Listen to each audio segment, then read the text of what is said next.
मूसा आलैहिस सालामेर आम्मा शिशु बाच्चाटारे आल्लाहर नामे आगुनेर मধ্যে চুলার ভিতরে ফেলে দিলেন। ও মালিক, আমি জানি আগুন নিজের ক্ষমতায় চলে না, আগুন তোমার হুকুম পাইলেই জ্বালায়, আর নতুবা আগুনের নিজস্ব কোনো ক্ষমতা নাই। আওয়াজ আস্তে কেন জোরে বলেন ঠিক কি না? আগুনের নিজস্ব ক্ষমতা থাকলে তুর পাহাড় জ্বলে, মুসা নবী কেন জ্বলে না? আগুনের নিজস্ব ক্ষমতা থাকলে ইব্রাহিম পয়গম্বর কেন জ্বলেন না? তাহলে বোঝা গেল আগুনের নিজস্ব ক্ষমতা নাই, কার কথায় চলে, কার কথায় জ্বালায়? মুসা নবীর আম্মা চুলার মধ্যে ফালায় দিলেন, আল্লাহর নামে চুলার মধ্যে ফালায় দিলেন, আর কাঁদতেছেন, চোখের পানি জড়ায়, কয় মালিক, চোখের সামনে জল্লাদ আমার কলিজার টুকরা সন্তানকে জবাই করবি, আমি মা সেটা বরদাস্ত করতে পারবো না, প্রয়োজনে তোমার নামে আগুনে ফালায় দিলাম, তুমি যা খুশি কইরো। জল্লাদগুলি চলে গেল, আগুনের মধ্যে গিয়া দেখে ছেলে আগুনের মধ্যে খেলাধুলা করে, কুলে নিয়ে আসছেন। আল্লাহ, ভয় হয় মালিক, ভয় হয়, আবার কখন জানি ওরা চলে আসে। আল্লাহ কয় ফাওহাইনা ইলা উম্মি মূসা আন আরদিহি, আল্লাহ বলে ও মূসার মা, আমার মূসারে দুধ পান করাও।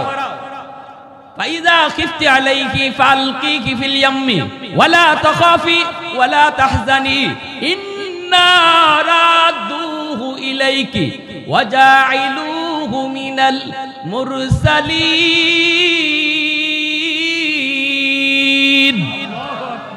আল্লাহ পাক বলে মূসার মা, যদি দুধ পান করাইতে ছেলেরে ভয় পাও, আমার কথায় নদী ফালায়া দাও। আমি আল্লাহ বলতেছি গাঙ্গে ভাসায়া দাও, নদীতে ভাসায়া দাও, ভয় পেও না, ভয় পেও না, ডুববে না, কারণ পানির ডুবাইবার ক্ষমতা নাই, ঠিক কি না?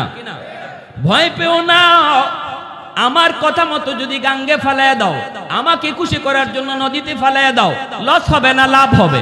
আমি আল্লাহ কথা দিলাম, সন্তান আবার ফিরায় দিব, শুধু ফিরায় দিব তা না, নবী বানায়া ফিরায় দিব।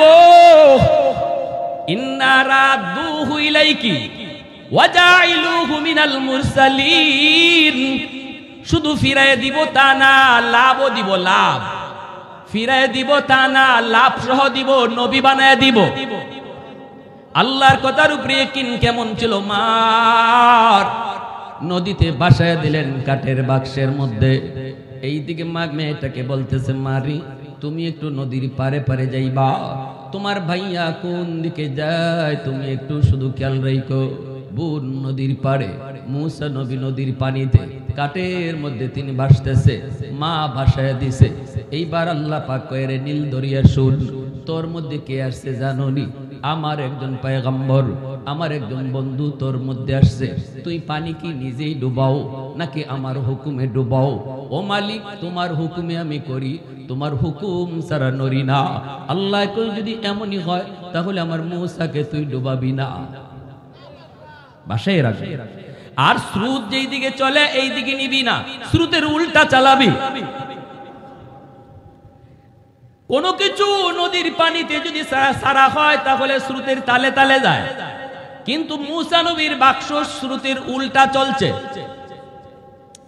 বুনও স্রোতের উল্টা দিকে যাইতেছে, বুনও যাইতেছে নদীর পারে, বুন পানিতে ভাইয়া এই দিকে চলছে, যাইতেছে যাইতেছে যাইতেছে যাইতেছে। বুন খেয়াল রাখে কই যায় ভাইয়ার বাক্স, কই যায়। যাইতে যাইতে দেখে ফেরাউনের ঘাটে যায় লাগছে।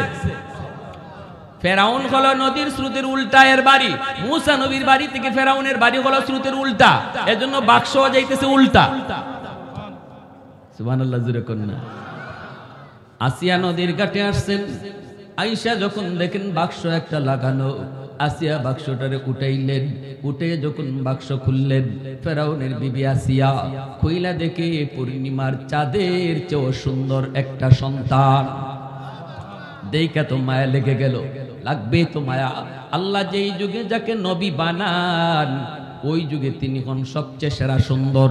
যেই যুগে আল্লাহ যারে নবী বানাইছেন, আদম নবীর জমানার সবচেয়ে সুন্দর, নূহ নবীর জমানার সবচেয়ে সুন্দর, সবচেয়ে সুন্দর মানুষটা আল্লাহ পাক নবীকে বানান, ওই যুগের নবীকে বানান। আমাদের যুগে ফিতনা আসছে, কাদিয়ানি ফিতনা। এই কাদিয়ানি নিজের নবী দাবি করে, অথচ এর এক চোখ নাই। এমন কোন নবী পৃথিবীতে ছিলেন না যেই নবীর একটা হাত নাই, অথবা একটা আঙ্গুল নাই, অথবা একটা চোখ নাই। নিখুঁত বানায়া আল্লাহ নবীকে বানাইছেন, সব নবীকে পাঠাইছেন, কাদিয়ানির একটা চোখ নাই। এতই বোঝা যায় এটা যে বেজাল্লা, ঠিক না? এতই বোঝা যায় এটা যে বন্ড। ১.৫ লক্ষ পয়গাম্বরের ভিতরে একজন পয়গাম্বর বেসুন্দর বা সুন্দর না, অথবা কোন একটা অঙ্গ নাই, এমন কোন নবী নাই। এর ১০০ কানা হইতো কেন? ঠিক না? ফেরাউনের বিবি আসিয়ার বড় মায়া লাগলো। মুসা নবীর বোন নদীর পারে, তাকে দেখেন ফেরাউনের গাটে যায় বাইয়ার বাক্সটা লাগলো। আর ফেরাউনের বিবি আসিয়া কুলে উঠে নিয়ে যাইতেছে। বুনটার ভিতরে কলিজার মধ্যে কামড় দিয়ে উঠলো, হায় রে আমার আম্মা, যার ভয়ে নদীতে ভাইয়ারে বাসায় দেয়। আল্লাহ তোমার কুদরত বুঝি না গো, আমার ভাইয়াকে তো তার ঘরে নিয়ে যাওয়া হইতেছে। যার ভয়ে নদীতে বাসায় দেওয়া হলো, তার কাছেই তো বাইয়া যাইতেছে। ভয় বুনের ভিতরে মুকলি যায় ভয়, কিন্তু পিছনে পিছনে যাইতেছে। দেখি আমার বাইটারে কেমনে জবাই করে, দেখি আমার বাইটারে কেমনে কি করে। বোনটা তো পাশে পাশে দাঁড়ায় রইছে। ওই অবস্থায় আসিয়া কুলের মধ্যে লইয়া ফেরাউনকে যায় বলতেছে, ওগো স্বামী, ও স্বামী, একটু দেখো, পূর্ণিমার চাঁদ তার চেহারার সামনে ফেই। ও স্বামী, কোন সন্তান নাই, কিন্তু এই সন্তানটারে দেখে আমার মা হওয়ার ইচ্ছা জাগে। আমার মন চায় আমি ছেলে বানায়া পালি, লালন পালন করি, সন্তান হিসাবে লালন পালন করি। আমার বড় মায়া লাগতেছে, আমার বড় মায়া লাগতেছে। ফেরাউন কয়, তোমার তো মায়া লাগবেই, কিন্তু আমার অন্তরে কেমন কেমন জানি লাগে। কয় কেন? কয় কেন বুঝো না? যেই পুলার হাতে আমার রাজত্ব যাবে, ওই পুলারে মারার জন্য কত হাজার হাজার পুলাপান জবাই করলাম। এরপরও জ্যোতিষীরা কয় মরে নাই, এখনো নাকি জীবিত। গণকেরা কয় মরে নাই, এখনো নাকি জীবিত। আমি তো বাচ্চা ভাই না, হুই যা, কোন বাচ্চা এখনো জীবিত? কোন বাচ্চাই তো রাখলাম না, এরপরও কয় জীবিত। আমার তো ঘুম নাই, আমার তো খানা নাই, তোমার তো মায়া লাগবেই, আমার তো কেমন কেমন জানি লাগে। এটাই নিয়ে আবার হিডিয়া, এটাই নিয়ে আবার। আপনাদের এলাকায় এই প্রবাদটা আসেনি না নাই? সুরের মনে, চুরের মনে। ওয়ারেন্টের আসামি ঘুমায়া থাকলে দেখবেন গাছের ফাতাও যদি পড়ে, হে উঠতে দৌড় দেয়, কই পুলিশ আইছে। গাছের ফাতা পড়লেও কই বুট জুতার আওয়াজ শোনা যায়, পুলিশের পায়ের জুতার আওয়াজ শোনা যায়। যার ভিতরে যেটা, ফেরাউনের তো ভিতরে খালি হায় রে, এটা আবার কোনটা, ওইটা আবার কোনটা, যার হাতে আমার রাজত্ব যাবে। এত ফুলাফান জবাই করতেছি, এত বাচ্চা ফুলাফান জবাই করি, এরপরও জ্যোতিষীরা কয় মরছে না, আছে আছে, কই আছে, কোনটা? এখন কি ফেরাউন কয়, আসিয়া, তোমার তো ভালোই লাগে, তোমার তো মায়াই লাগে, কিন্তু আমার তো কেমন কেমন জানি লাগে। আসিয়া বলতেছে, তোমার মাথা কি যে আছে আমি কিচ্ছু বুঝি না। আসিয়া যখন কইতেছে, তোমার মাথার যে কি লইয়া রাজত্ব করো তাও বুঝি না। কই কেন? কই ইটা আবার হিটা হবে কি কইরা? তোমারে জ্যোতিষীরা কি কইছে?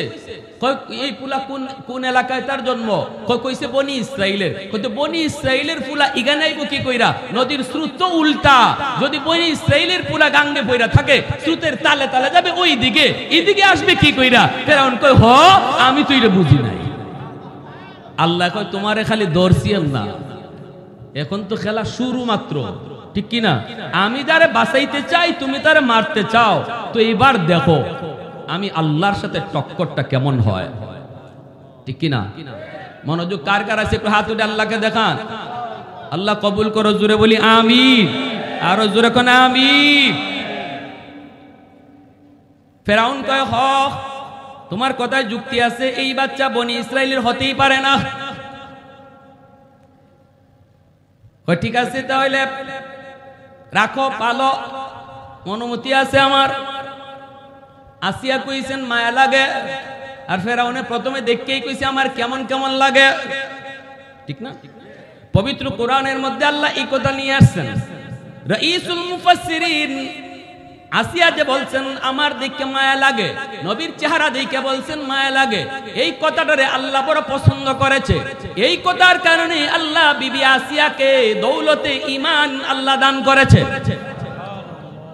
নবীর চেহারা দেখে বলছেন মায়া লাগে, আল্লাহর কাছে কথাটা বড় মায়া লাগছে, মায়া লাগছে, এজন্য আল্লাহ তারে দৌলতে ঈমান আল্লাহ দান করেছে।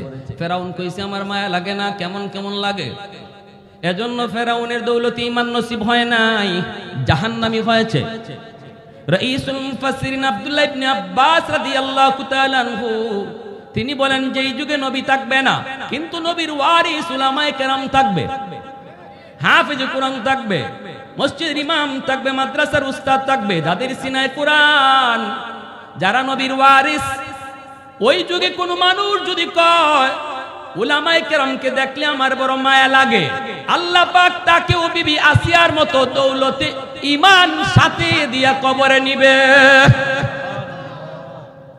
আর যদি কেউ কয় মাদ্রাসা আমার ভালো লাগে না, হাফেজ সাহেব আমার ভালো লাগে না, মোল্লা মুন্সি ভালো লাগে না, এরা এই দেশটারে নষ্ট করেছে, এই মোল্লা মুন্সিরা এই দেশটা নষ্ট করেছে, এদেরকে দেখলে আমার ভালো লাগে না, এই মানুষটার কপালে নামাজের দাগ থাকতে পারে, বছরে বছরে সে হজ করতে পারে, মুখে তার দাড়ি থাকতে পারে, মাথায় নবীর সুন্নতি টুপি থাকতে পারে, কিন্তু যদি কয় না মৌলবী দেখলে ভালো লাগে না, কথাটা কিন্তু ফেরাউনের কথা, ঠিক কিনা জোরে বলেন? কথাটা কিন্তু ফেরাউনের কথা। রাইসুল মুফাসসিরিন আব্দুল্লাহ ইবনে আব্বাস রাদিয়াল্লাহু তাআলা আনহু এই উম্মতের ভিতরে সবচেয়ে বেশি যিনি কোরআন বেশি বুঝছেন, নবী সার্টিফিকেট দিয়েছেন, নবী সার্টিফিকেট দিয়েছেন আমার চাচাতো ভাই আব্দুল্লাহ। আল্লাহর কালাম আমার উম্মতের ভিতরে সবচেয়ে বেশি জানছে, সবচেয়ে বেশি বুঝছে। তিনি তাফসীরের মধ্যে বলছেন যদি কয় মোল্লা মুন্সি ভালো লাগে না, তার কপালে নামাজের দাগ থাকলেও সে ঈমান নিয়ে কবরে যেতে পারবে না। খুব সেনসিটিভ বিষয়, একটু মনে রাখেন। উলামায়ে কেরামের প্রতি দিল ভরা মহব্বত কারো যদি থাকে, আল্লাহ এতটুকু উসিলায় কিয়ামতের ময়দানে তারে নাজাতের ফয়সালা দিয়ে দিবে। ইমাম গাজ্জালী রাহমাতুল্লাহি আলাইহি দাকাইকুল আখবার নামক কিতাবের মধ্যে একটা হাদিস আনছেন, বলবো আপনাদেরকে। তিনি বলেন কিয়ামতের ময়দানে আল্লাহ একজন মানুষকে মাফ করার চিন্তা করবেন, কিন্তু কোনো উসিলা নাই। আল্লাহ তারে বলবেন বান্দা একটু বলতো দেখি দুনিয়াতে আমার কোন নায়েবে নবী, খাঁটি কোন আল্লাহওয়ালা, কোন আলেমের মজলিসে তুমি বসছিলা কিনা? কইব না গো মালিক, মনে পড়ে না। আল্লাহ পাক বলবে বান্দা তাহলে বল আলেমের সাথে কোনদিন এক দস্তরখানায় বসে খানা খাইছো কিনা? কই না গো মালিক, মনে পড়ে না। আল্লাহ বলবেন এমন কোন ঘরে তুমি থাকছো কিনা যেই ঘরে আগে কোনো আলেম থাকতো? কই না গো মালিক, তাও মনে পড়ে না। এইবার আল্লাহ বলবেন বলো কোন সন্তানের নাম আলেমের নামে নাম রাখছো কিনা? এতটুকু উসিলাও যদি আমি আল্লাহ পাই, আজ হাসরের ময়দান ৯৯ ভাগ দয়া মায়া আমি আল্লাহর কলিজায়, এই উসিলায় তোমারে মাফ করে দিব। কইব না গো মালিক, মনে পড়ে না, মনে পড়ে না, মনে পড়ে না। এইবার আল্লাহ ফেরেশতাদেরকে বলবেন ফেরেশতারা আমার বান্দারে জিগাও দুনিয়াতে এমন কোন বন্ধু তার ছিল কিনা যেই বন্ধু আলেমদেরকে মহব্বত করত, মাদ্রাসাকে ভালোবাসতো, এমন কোন বন্ধু তার দুনিয়াতে ছিল কিনা? তখন কইব মালিক মনে পড়েছে, মনে পড়েছে। দুনিয়াতে আমার এমন একজন বন্ধু ছিল, নাম ছিল আব্দুর রহিম। আমার বন্ধু মাদ্রাসাকে ভালোবাসতো, ফুলতলি মাদ্রাসায় আসা যাওয়া করত, ছাত্র উস্তাদদেরকে বড় মহব্বত করত, গল্পগুলি আমাকে শোনাইতো। আল্লাহ পাক তখনই বলবেন ফেরেশতারা আমার বান্দা আমার নবীর নায়েবদের সাথে সরাসরি সম্পর্ক প্রমাণিত হয় নাই, কিন্তু ইনডাইরেক্ট প্রমাণিত হয়েছে। সরাসরি হয় নাই, কিন্তু একটু ঘুরাইয়া সরাসরি সে বন্ধু তাদের না, কিন্তু তাদের বন্ধুর বন্ধু হলো সে। বন্ধুর বন্ধু এতটুকু উসিলায় আমি আল্লাহ আজ হাসরের ময়দানে তার নাজাতের ফয়সালা দিয়ে দিলাম। আলহামদুলিমান কাদ্দারা খাইরান ওয়া কাবালা, আলহামদুলিমান কাদ্দারা খাইরান ওয়া কাবালা, ওয়া শুকরু লিমান সাওয়ারা হুসনান ওয়া জামালা, ফরদুন সামাদুন আন সিফাতিন খালকি বারিউন, রব্বুন আযালিয়ুন খালাকাল খালকা কামালা, লা জিদ্দা ওয়ালা নিদ্দা ওয়ালা হাদ্দা লিমাওলা, লা জিদ্দা ওয়ালা নিদ্দা ওয়ালা হাদ্দা লিমাওলা, আল আনা কামা কানা ওয়ালাম ইয়ালকা যাওয়ালা, আল আনা কামা কানা ওয়ালাম ইয়ালকা যাওয়ালা। মোহব্বতের আওয়াজে বলেন আল্লাহু আকবার। এখন ফেরাউন কয় তো ঠিক আছে, তোমার যখন মায়া লাগছে তো আমারও আর কি করার, রাখো ফালো। তো এখন এই দুধের বাচ্চারা যে ফালতে হবে, দুধের বাচ্চারা দুধ খাওয়াইতে হবে না? দুধ খাওয়ানো লাগবে কিনা? ফেরাউন ঘোষণা দিয়ে দিল, আমার রাজ দরবারে যত মহিলা আছে, বাচ্চাওয়ালা মহিলা, সবাইকে খবর দাও, দাস দাসীদেরকে খবর দাও, দেখো কোন মহিলার দুধ সেই বাচ্চাটায় খায়। এখন মহিলা আনা হলো দুধ খাওয়ানোর জন্য। দুধের বাচ্চারে দুধ না খাওয়াইয়া আর কিছু খাওয়ানো যাইবনি? আর কিছু খাওয়াইলে তো হবে না, দুধের বাচ্চারে দুধই খাওয়াইতে হবে। আল্লাহ পাক রব্বুল আলামিন, মূসা নবী যদিও তিনি কুলের শিশু, কিন্তু তিনি তো পয়গম্বর। সমস্ত পয়গম্বরগণ শিশু হলেও আল্লাহ তাদের সাথে কথা বলতেন, আল্লাহ তাদের সাথে কথা বলতেন। আল্লাহ পাক জানাই দিছে, ও মূসা, দরবারের রাজ দরবারের কোন মহিলার দুধ তুমি পান করবা না। আমি আল্লাহ কুদরতি খেলা শুরু করছি ফেরাউনের সাথে, কারণ হে চায় তোমারে মারতো, আর আমি চাই তোমারে রাখবো। আর রাখবো কেমন করে? ওর ঘরেই তোমাকে বড় করাবো। মহিলা না হয় মূসা নবী কারো দুধ খান না। দুধের কষ্ট, চিৎকার আর চিৎকার, সবকিছু দেখতেছেন মূসা নবীর বুনে। 8 বছর 9 বছরের বাচ্চা মূসা নবীর বুট, সবকিছু দেখতেছেন। আর আল্লাহর দরবারে শুকরিয়া আদায় করে, মালিক আমি তো মনে করেছিলাম আমার ভাইয়াকে নিয়ে ওরা জবাই করে ফেলবে, কিন্তু মালিক তোমার কুদরত বুঝা বড় দায়। এখন তো আমার ভাইয়াকে বাঁচানোর জন্য ওরা পাগল হয়ে গেছে। কেমনে দুধ পান করাবে, কেমনে ওরা কার দুধ পান করে বাঁচানো যাবে? কোন মহিলার দুধ তো মূসা নবী পান করে না, কারো দুধ তিনি পান করেন না। কান্না আর কান্না। ফেরাউনও পড়ছে বড় টেনশনে, আসিও পড়ছেন বড় টেনশনে। মায়া তো লাগছে, কিন্তু বাঁচাবো কেমন করে? দুধ তো কারো খায় না। ওই অবস্থায় মূসা নবীর বোন আস্তে করে কাছে আইসা তিনি বলেন, জাহাপনা, আমার কাছে একজন মহিলার খবর আছে, মনে হয় এই মহিলার দুধ এই বাচ্চায় খাবে, এই বাচ্চায় দুধ খাবে। যেই মাত্র এই কথা বলছে, ফেরাউনের মনে তো পুলিশ পুলিশ।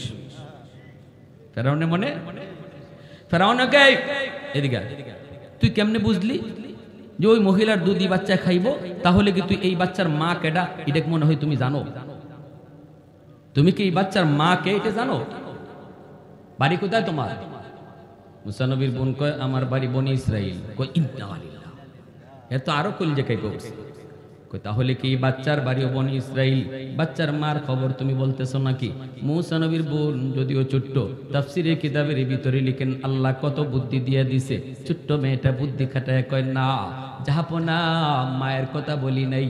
এই মহিলা এমন এক মহিলা, তার বুকের দুধ বড় মিষ্টি, যে কোনো বাচ্চা তার দুধ খায়।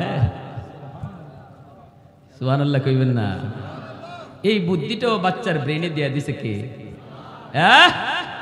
উপস্থিত বুদ্ধি, ঠিক না? উপস্থিত বুদ্ধি সবার থাকে না, এটাও একটা আল্লাহ পাকের অশেষ বড় একটা নিয়ামত।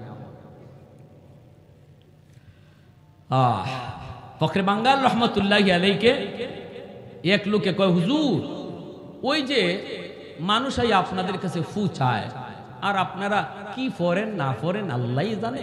এই একটা দিয়া দিলেন। আর হেও একটা বুঝ নিয়ে গেল, ইরম দুকা আর কতদিন দিবেন? হে হইল নাস্তিক, বুঝছেন তো? ফখরে বাঙ্গাল রহমতুল্লাহ কত বড় আল্লাহর বলি, ইনি বলতেছে যে আমি তো কোরআনে আয়াত করে ফু দিই। কত ফু দিছেন তো কি হয়েছে? একটা বাতাস গেছে, এই বাতাসে কি হয়? একটা ট্যাবলেটও খাওয়ান নাই, একটা সিরাপও দেন নাই, একটা ফু দিয়ে দিলেন, ফুতে কি হইল? আর ভাবলি যে কেমন বুকার বুকা বুঝি না, এরাও ফু নেওয়ার জন্য লাইন ধরে দাঁড়ায় দাঁড়ায়। বাতাসের মধ্যে কি আছে? ফখরে বাঙ্গাল রহমতুল্লাহ আলী বলেন, বাতাসে কি আছে তুমি বুঝো না? কয় না।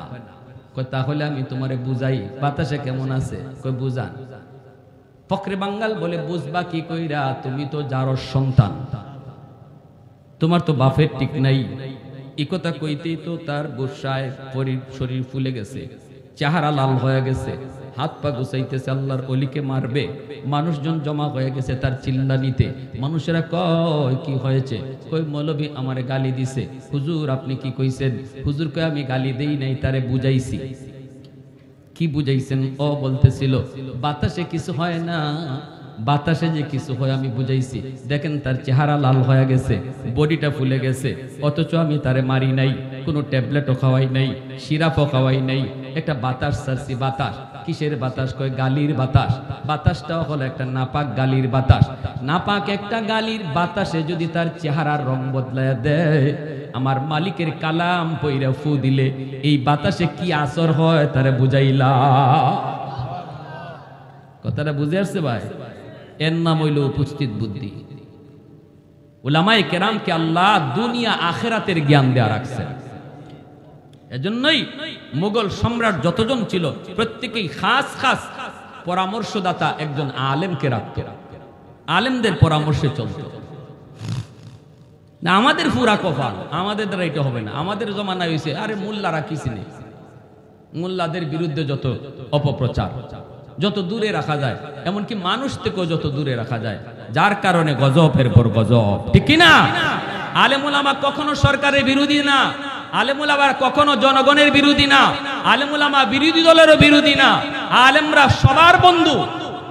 ওলামায়ে কেরাম সরকারকে যদি কিছু বলে এটাও সরকারের ভালোর জন্য বলে, বিরোধী দলকে যদি কিছু বলে এটাও তাদের ভালোর জন্য বলে, জনগণকে যদি কিছু বলে এটাও তাদের ভালোর জন্য বলে। ঠিক কিনা? এখন হয়তো ঠিক আছে, যদি এমনই মহিলা হয়, যাও তুমি যে বলো, মহিলারে খবর দাও, আসার জন্য বলো। মুসা নবীর বোন, ঘটনাটা শেষ হইতো নি। মনোযোগ থাকলে বলেন, আপনাদের সবার মনোযোগ আছে তো ইনশাল্লাহ? চলে গেল মার কাছে, যায় বলতেছে আম্মা, ও মা, আমাকে পাঠাইছিলা তুমি ভাইয়ার খবর রাখতে, কিন্তু ভাইয়া তো বড় বিপজ্জনক জায়গায় গিয়ে হাজির। মায় কয় মা কোন জায়গায় একটু কো। বোনটায় কয় আম্মা গো, যেখানে বাঘের ভয় সেখানেই রাত হয়। যেই ফেরাউনের ভয়ে তুমি নদীতে ভাসাইছো, এই ফেরাউনের ঘাটেই যাইয়া বাইয়া লাগছে। উঠাই লোকে কয় ফেরাউনের বিবি আসিয়া। এরপরে কি হলো? কয় মা মনে করেছিলাম ভাইয়াকে জবাই করে ফেলবে, কিন্তু আল্লাহর কুদরত বুঝা বড় দায়, আমার ভাইয়াকে ওরা বাঁচানোর জন্য পাগল হয়ে গেছে। কিন্তু কোন মহিলার দুধ তো ভাইয়া পান করে না, আমি তো তোমার কথা বইলা দিছি। মুসা নবীর আম্মায় কয়টা করলি কি সর্বনাশ? কয় না গো আম্মা, বুঝাই ফেলছি, বুঝ দিয়া দিছি। কেমনে? কয় এমনে। আমার আবার কোন লাগবো? মুসা নবীর আম্মায় কয় তাহলে চলো। চলে আসলেন, আসা মাত্রই ফেরাউনে কয় দেখি নাও তো, তোমার দুধটা খাইনি, দেখো বাচ্চাটারে বড় মায়া লাগতেছে, বিশেষ করে আমার বউ পাগল হয়ে গেছে, তো এখন দেখো তোমার দুধ খায়নি। মুসা নবীর আম্মা কুলে নেওয়া মাত্রই মার কুল, হাজারো কুলের ভিতরে শিশু বাচ্চারা মার কুলটাকে ভালো করে চিনে। যেই মাত্র মার কুলে আসলেন, মুসা নবীর কান্না থেমে গেল। কুলে আসা মাত্রই কান্না থেমে গেল। ফেরাউনের মনে তো পুলিশ পুলিশ, কারণ এই মহিলা আইছে বনি ইসরাইল থেকে, আর যে পুলার হাতে রাজত্ব যাবে, এই পুলার বাড়িও হবে কোথায়? মনে রাখতে হবে ঘটনা। এই বাচ্চার বাড়িও কোথায় বুঝছেন? এখন এই বাচ্চা যে কুলে নেওয়া মাত্রই কান্না থামায় দিল, তাহলে এটাই কি আবার মা নি? ফেরাউনের মনে সন্দেহ, কারণ মনে তো পুলিশ পুলিশ, এটাই কি আবার মা নি? যদি মা হয় তাহলে তো গন্ডগোল। ফেরাউনের মনে সন্দেহ, কিন্তু সন্দেহের কথা কাউকে কিছু বলে না। যদিও কাউকে বলে নাই, কিন্তু মনের খবর জানেন কে? একটু জোরে আওয়াজ দিয়া কোন না, জানেন কে? আল্লাহ পাক জানেন। আল্লাহু আলিমুম বিদাতিস সুদূর। অন্তরের খবর জাননেওয়ালা একমাত্র কে? আল্লাহ পাক রব্বুল আলামিন জেনে গেছে। ওর দিলের ভিতরে সন্দেহ ঢুকছে। এমনি আল্লাহ পাক মুসা নবীর ডাক দিয়া কয়, মুসা সাবধান, মায়ের কোলে গিয়া কান্না থামাইছো, এটাও কিন্তু আমার অনুমতি ছাড়া ভুলে গেছে, যা হইছে হইছে। সামনে কিন্তু মায়ে তোমারে দুধ পান করাবে, দুধ কিন্তু ফার্স্ট চান্সে খাইও না। কারণ ফেরাউনের মনের ভিতরে সন্দেহ ঢুকছে। এ মনে মনে চাইতেছে, কয় দেখি দুধটা নি খায়, দুধ যদি খায় তাহলে এটাই মা। অতএব আমি আল্লাহ বলতেছি, দুধ তুমি খাইও না, আমি যখন বলবো তখন খাইবা, কারণ আমি তো ওর দিল দেখতেছি, ঠিক কিনা? ওর দিলের ভিতরে যতক্ষণ বেজাল থাকবে এতক্ষণ খানা খাওয়ামো না, দুধ পান করামো না। যখন বেজাল পরিষ্কার হয়ে মুক্ত হবে তখন দুধ পান করাবো। মুসা নবীর আম্মা কুলে নিছেন, দুধ পান করাবেন, মুসা নবী খায় না। ফেরাউনে মনে মনে যে সন্দেহ ছিল, সন্দেহ অর্ধেক কমে গেছে। কই না রে, এটা মা হতে পারে না, মা হইলে তো দুধ খাইতো, ঠিক না? কিন্তু এরপরও পুরাপুরি দিল ক্লিয়ার না। দ্বিতীয়বার যখন আবার দিছে, তখন আল্লাহ কয়, মুসা এখনো দুধ খাইও না, কারণ শয়তানটার দিল এখনো পরিষ্কার হইছে না। দ্বিতীয়বার যখন আবার তিনি দিলেন, দুধ এখনো খান না।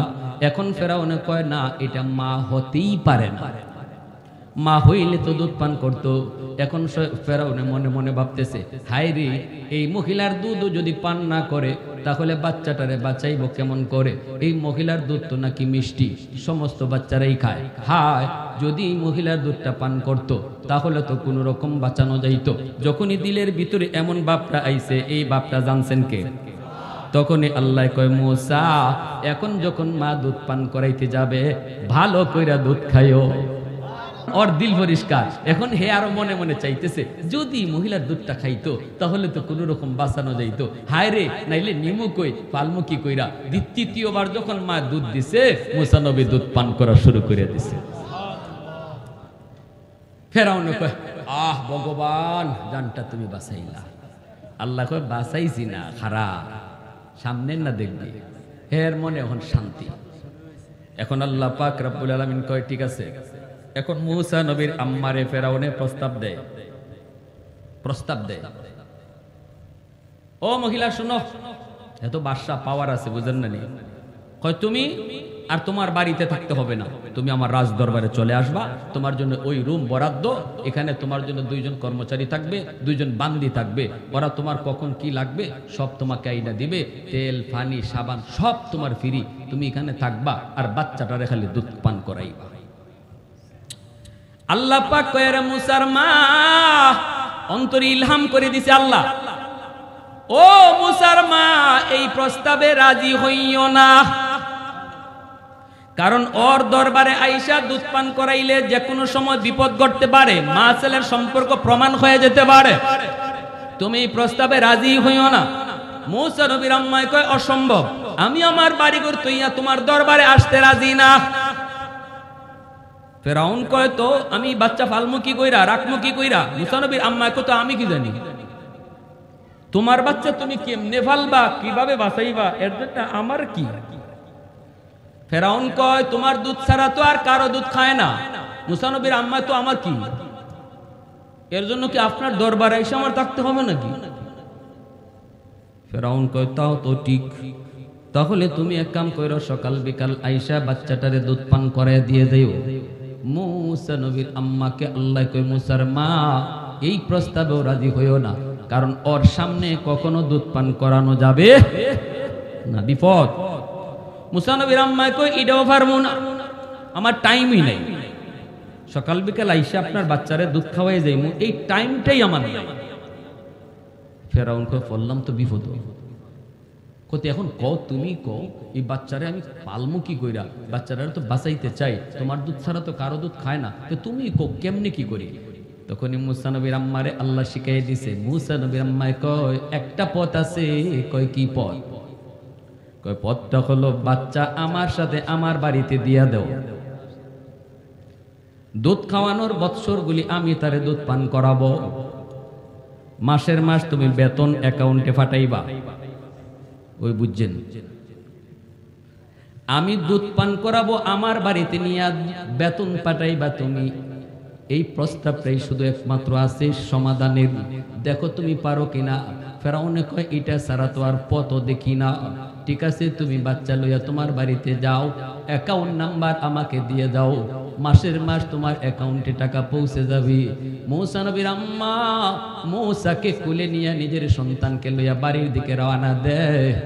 আর আল্লাহ পাক ডাক দেয়, কয় মুসার মা মনে আছে নি আমি আল্লাহ ওয়াদা দিছিলাম আমাকে খুশি করার জন্য নদীতে ভাসায় দাও, সন্তান আবার ফিরায় দিমু।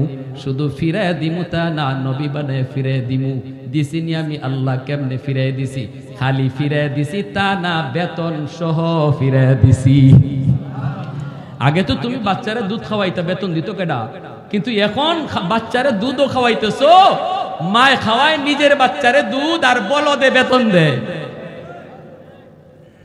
হ্যাঁ, মুসা নবীর আম্মা মুসার লিয়ে গেছেন গা, গিয়া নিজের বাড়িতে নিয়ে দুধ পান করাইছেন।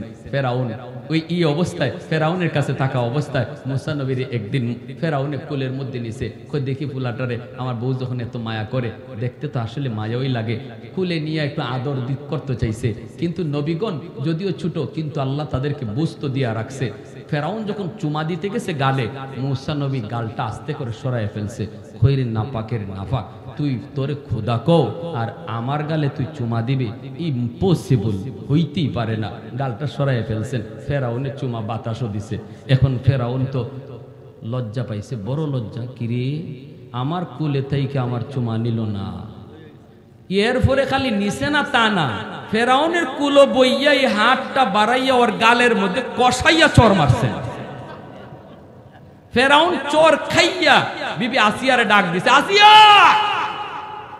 তাড়াতাড়ি আও। আসিয়া আসছে। আসছে বড়ই ফেরাউনে কয়, কোন বাচ্চারে তোমার মায়া লাগে কো? আমি ওই সময়ই কইছিলাম আমার কেমন কেমন লাগে, ইডুই তো হিডিয়া। কয় কেমনে বুঝলা? কয় আমি চুমা দিতে গেছি, চুমা লয় নাই। এটা তো শেষ না, এরপরে যে আমার গালে একটা বয়সে। আসিয়া বলতেছে, ছোট মানুষ বুঝে না, হাত নাড়ানা চারাই করছে। বাচ্চারা হাত নাড়ানাড়ি এমনি করে, তোমার গালে হয়তো লাগছে। তুমি বলতেছো থাপ্পড়, তুমি বলতেছো চর। ফেরাউন কয়, আসিয়া আস্তে বলো, চরটা কিন্তু আমি খাইছি। চরটা এটা কি ফাইজলামি কইরা খেলাধুলা করে দিছে না একবারে বুঝে দিছে? আমি বুঝতেছি। আসিয়া বলতেছে, আসলে বুঝলাম না, তুমি বাদশা হইলা কি কইরা?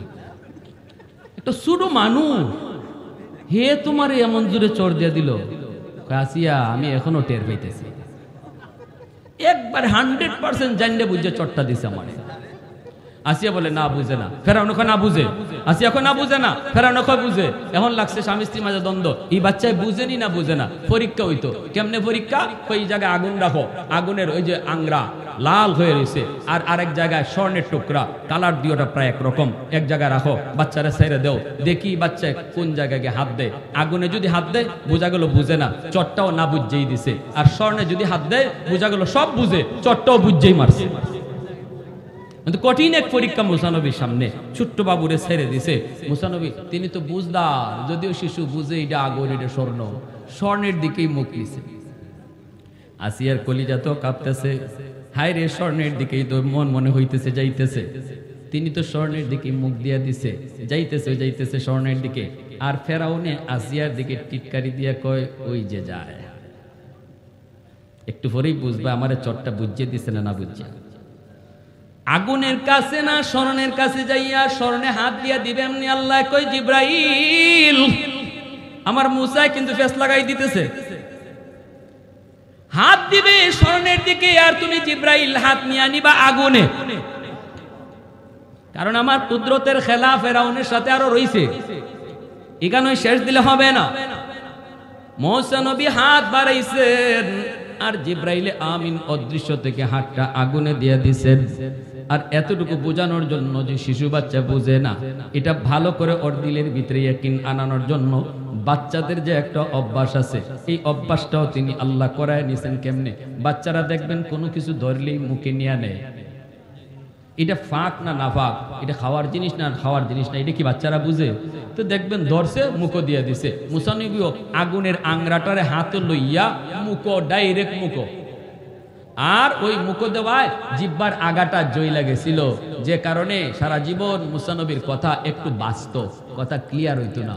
এজন্যই ফেরাউনের কাছে নবুয়ত পাওয়ার পরে যখন দাওয়াত নিয়ে যাবেন, মুসা নবী বলছিলেন, আল্লাহ শিশুকালে আগুনে তো জিব্বা বইরা আমার কথায় কিছু বাজে, কথা অস্পষ্ট, আমার ভাই হারুন রে আমার সাথে দিয়ে দাও, ফেরাউনের কাছে দাওয়াত দে, হুয়া আফসাহু মিন্নি, তার জবান বড় স্পষ্ট, সুন্দর কথা জানে, ভাইকে দিয়ে দাও।